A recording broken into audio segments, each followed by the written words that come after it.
জানো, গবেষণা অনুযায়ী তোমরা প্রত্যেক দিন ক লক্ষ টাকার অক্সিজেন নষ্ট করছো।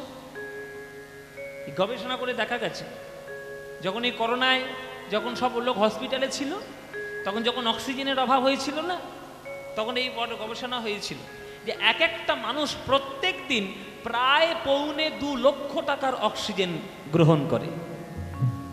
এবার চিন্তা করুন, আপনি প্রত্যেক দিন 1.25 লক্ষ টাকার অক্সিজেন গ্রহণ করছেন, সেই অক্সিজেনটাকে আপনি বাবার বাড়ি থেকে নিয়ে এসছেন। সেই অক্সিজেনটা কে তৈরি করেছে? সেটা ঈশ্বরের সৃষ্টি, সেটা প্রকৃতির দান। প্রকৃতির অক্সিজেন আপনি 1.25 লক্ষ টাকা প্রত্যেক দিন খরচা করছেন। যদি 100 বছর বেঁচে থাকেন, বলুন তো কতদিন কত টাকার আপনি অক্সিজেন নষ্ট করলেন? তাহলে এত লক্ষ টাকার অক্সিজেন যে তিনি আপনাকে দিয়ে রেখেছে বেঁচে থাকার জন্য, সকালবেলা কোনোদিন উঠে তার কাছে কৃতজ্ঞতা জানিয়েছে?